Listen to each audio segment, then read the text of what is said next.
जय हिंद विद्यार्थियों। आज हम लोग देख रहे हैं विज्ञान विषय का एक महत्वपूर्ण टॉपिक, जिसके अंतर्गत हम लोग देखेंगे समांतर क्रम संयोजन क्या है और इसके सूत्र का निगमन करेंगे। विद्यार्थियों, समांतर क्रम संयोजन का मतलब है कि जब किसी भी भिन्न भिन्न प्रकार के प्रतिरोधों का सिरा अलग अलग बिंदुओं पर जुड़ा हो, तब उसे हम समांतर क्रम संयोजन कहते हैं। विद्यार्थियों, इसके पहले वाले वीडियो में हमने श्रेणी क्रम बता दिया है, और श्रेणी क्रम और समांतर क्रम में यही फर्क है कि श्रेणी क्रम में जितने भी प्रतिरोध होते हैं, उनमें से पहले वाले प्रतिरोध का दूसरा सिरा और दूसरे वाले प्रतिरोध का पहला सिरा एक दूसरे से जुड़ा होता है।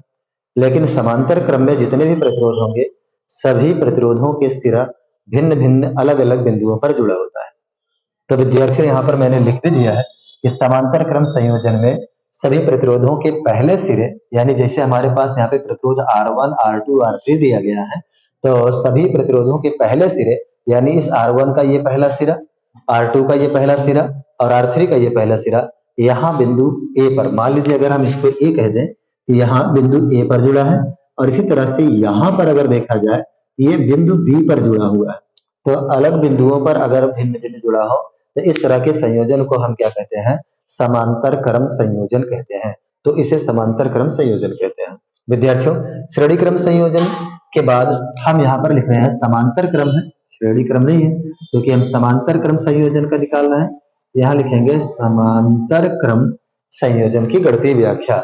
उसमें हमने माना तीन प्रतिरोध R1, R2 व R3 समांतर क्रम में जुड़े हैं। यदि संयोजन में सभी प्रतिरोधों का विभवांतर भी हो, यानी इसमें धारा जो जाएगी, अगर यहाँ से हम वोल्टेज लगाए तो यहाँ से जो धारा जाएगी, तो धारा का मान तो यहाँ से बढ़ जाएगा।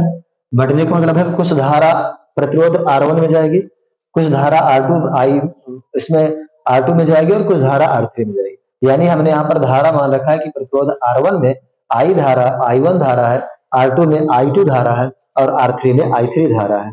तो इस तरह से अगर देखा जाए तो सभी प्रतिरोधों में जो विभवांतर होगा वो समान होगा।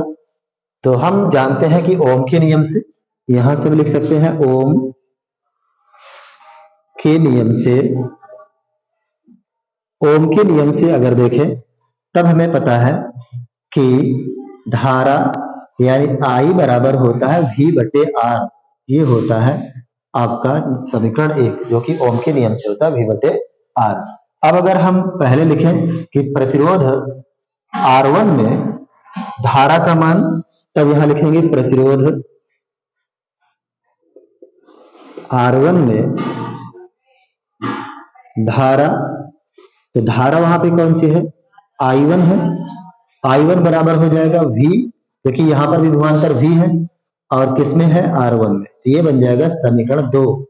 इसी तरह से अगर हम लिखें प्रतिरोध R2 में धारा, तब यहां पर I2 बराबर हो जाएगा V/R2। ये बन जाएगा समीकरण 3। इसको समीकरण 3 बनाइए। इसी तरह से अगर हम प्रतिरोध 3 की बात करें, तो प्रतिरोध R3 में धारा का जो मान आएगा वो आएगा I3 और ये हो जाएगा V/R3 और ये बन जाएगा समीकरण 4। विद्यार्थियों, अब इन समीकरणों में जो धारा है, क्योंकि यहां से जाने के बाद वो धारा बढ़ रही है, और फिर अगर हम इन तीनों धाराओं को जोड़ दें जो विभाजन होने के बाद I1, I2, R3 है, तब हमें मिल जाएगी कुल धारा यानी परिणामी धारा। इसलिए हम यहां पर लिखेंगे कुल धारा। कुल धारा के लिए हम यहां लिखेंगे I बराबर I1, I2 और I3। ये चीजें होती है I1, I2 और I3, क्योंकि यहाँ पर I1, I2, I3 का मान पता है, तो समीकरण 2, 3 और इस 4 को हम इसकी जगह पर रखेंगे, और समीकरण 1 I बराबर V/R है, हम यहाँ रखेंगे। तो यानी कि सभी समीकरणों का यहां लिख सकते हैं, सभी समीकरण का मान रखने पर, समीकरण का मान रखने पर, तो पहला समीकरण है I बराबर V/R, तो यहाँ पर I है इसलिए हम यहाँ लिख लेंगे V/R। और इसी तरह से अगर देखा जाए तो I1 की जगह पे आप लिखिएगा V/R1, फिर यहाँ V/R2, फिर यहाँ पर इसी तरह में V/R3।